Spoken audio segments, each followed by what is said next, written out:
আমি ভাস্বতী সেনগুপ্ত, রেইকি এবং অ্যাঞ্জেল থেরাপির মাস্টার টিচার।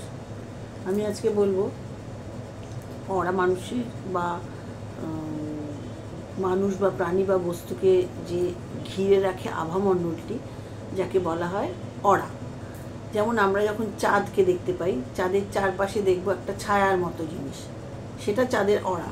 এবং অরা হচ্ছে মানুষ যত আধ্যাত্মিক লাইনে যত বেশি আধ্যাত্মিকতা বেশি বাড়বে বা তার মধ্যে আধ্যাত্মিকতা বিকাশটা আমরা বেশি দেখতে পাবো, তত তার আভামণ্ডল বা অরাটা বাড়তে থাকে। যেমন কোনো আশ্রমের গুরুরা যারা থাকেন, তারা আমাদেরকে তারা দেখতে পান, তাদের অরাটা অনেকটা বড়, কিন্তু আমরা তো সেটা দেখতে পাই না। আমরা চাঁদের দেখতে পাই খানিকটা, কারণ আমরা সাধারণ লোকেরা সেই পর্যন্ত যেতে একটু সময় লাগে।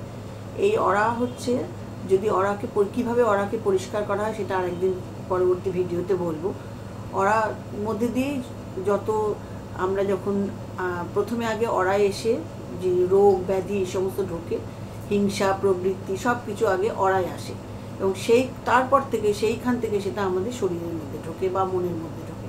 সেই জন্য অরাকে ক্লিন করতে পারলে, অরা যদি পরিষ্কার থাকে, তাহলে মানুষের মন, মানুষের হিংসা প্রবৃত্তি এই সমস্ত অনেক ভালো থাকে। কারণ হিংসা করে কিছু করা যায় না, এটা রেইকিতে আমরা জানি যে কখনো কোনো মানুষকে হিংসা করতে হয় না।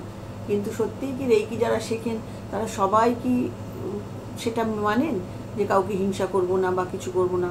সেটা হয় না, সেটা মানুষের সহজাত একটা প্রবৃত্তি হয়ে যায়।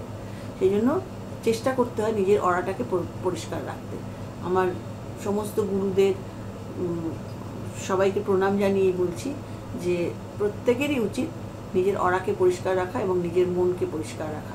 যে যেমন খুশি, যেরমভাবে খুশি চলুক না, কারোর উপর কারোর রাগ করা উচিত না। এবং রাগ, বিতৃষ্ণা সমস্ত কিছু কিন্তু অরা পরিষ্কার রাখলে ঠিক হয়ে যায়।